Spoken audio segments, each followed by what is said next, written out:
दोस्तों नमस्कार, कैसे हैं आप लोग। उम्मीद करता हूँ ठीक ही होंगे। आप लोगों ने खेसारी जी का एक गाना सुना ही होगा, जिस गाना का नाम है रोजे रोजी चाहिए। यह गाना बवाल होने के साथ साथ हम युवाओं को मोटिवेट भी करता है। मतलब अगर आप इस गाने को एक रियल लाइफ में जोड़कर ध्यान से सोचेंगे और इस गाने को देखेंगे तो आपको पता चलेगा कि सच में एक रियल घटना से ही संबंधित यह गाना बना हुआ है। इस गाने के माध्यम से खेसारी लाल यादव सरकार और हम युवाओं को कुछ कहना चाहते हैं, जिसे मैं आप लोगों को इस वीडियो में बताने वाला हूँ। जानने के लिए हमारे साथ वीडियो के अंत तक बने रहिए। चलिए वीडियो शुरू करते हैं। इससे पहले आप लोग मेरा परिचय भी जान लीजिए कि मैं हूँ आपका भाई जितेंद्र और अभी आप देख रहे हो रिएक्शन BHR चैनल जी। इस गाने से खेसारी और यादव गुहार क्या करते हैं सुनिए। अगर आप रियल लाइफ में कुछ अच्छा करना चाहते हैं, अच्छी लड़की से शादी करना चाहते हैं, चाहे आपका रंग कैसा भी हो, आपको कुछ नहीं करना है बल्कि सरकारी नौकरी करना जरूरी है जी। कभी कभी ऐसा होता है कि हमारे ज्येष्ठ सरकारी नौकरी में रहते हैं और हम भी दिन रात प्रयत्न करते हैं कि हमें भी सरकारी नौकरी हो जाए, हमें भी सरकार का मुहर लगे। इसके लिए आप क्या करते हैं, आपकी पोल को खेसारी यादव ने खोल कर रख दिया है इस गाने के माध्यम से, रोजे रोजी चाहिए गाने से। साथ में सरकार को भी चैलेंज कर रहे हैं कि नौकरी के भर्ती निकालिए मोदी जी, ढेर लड़का बारे बेरोजगार। खेसारी यादव का यह गाना भोजपुरी को नहीं बल्कि हम युवाओं और सरकार के पोल को खोल कर रख दिया है कि झूठों के चना फुला के मीठा खा रहे थे और आप दौड़ भी नहीं लगाने जा रहे थे, क्योंकि अगर आप दौड़ लगा रहे होते तो आपकी जूते का जो सोल है वो खियाल रहा और अभी तक आप फार्म भी नहीं भरे हैं। अगर आप ये नहीं करते थे तो इस गाने को सुनकर आपको एक ऐसी मोटिवेट मिलेगा तो आप सफल होने के लिए प्रयत्न करने लगेंगे। यदि आप ये सभी कर रहे हैं तो खेसारी यादव और अंतरा सिंह प्रियंका ने सरकार को भी नहीं छोड़े हैं, सरकार का भी पोल खोल कर रख दिया है। जब इतने युवा लोग बेरोजगार घूम रहे हैं, आप भर्ती क्यों नहीं निकाल रहे हैं? क्या ये सभी लोग बेरोजगार ही रहेंगे? अगर ये लोग बेरोजगार ही रह जाएंगे तो इन लोगों का क्या हाल होगा, क्योंकि अभी सभी लोग सरकारी आदमी को ही पसंद करते हैं। अगर नौकरी नहीं मिली तो इतने युवा लोग रड़वा ही रह जाएंगे।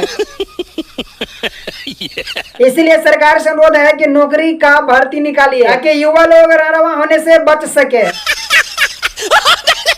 इसीलिए खेसारी यादव और अंतरा सिंह प्रियंका के इस गाने के माध्यम से सरकार अपने आप पर कुछ विचार करे। इस गाने को कई बार सुनने के बाद यह वीडियो शूट किया हूँ। अगर आप लोगों ने वह गाना नहीं सुना है तो मैंने अपने वीडियो के डिस्क्रिप्शन बॉक्स में लिंक दे रखा है, आप वहां से जाकर उस गाने को सुन सकते हैं और आप समझ सकते हैं कि आखिर इस गाने में क्या मोटिवेट छुपा हुआ है। हमें भी कॉमेंट करके बताइएगा, मैं आपके कॉमेंट का इंतजार कर रहा हूँ। और इसी तरह के भोजपुरी में इंटरेस्टिंग अपडेट के लिए हमारे चैनल को सब्सक्राइब कर ले, क्योंकि मैं इसी तरह का अपडेट लाता रहता हूँ। और इस वीडियो को ज्यादा से ज्यादा शेयर करिए ताकि सबको पता चल सके कि खेसारी यादव कुछ बदलाव चाहते हैं। तो आज के वीडियो में इतना।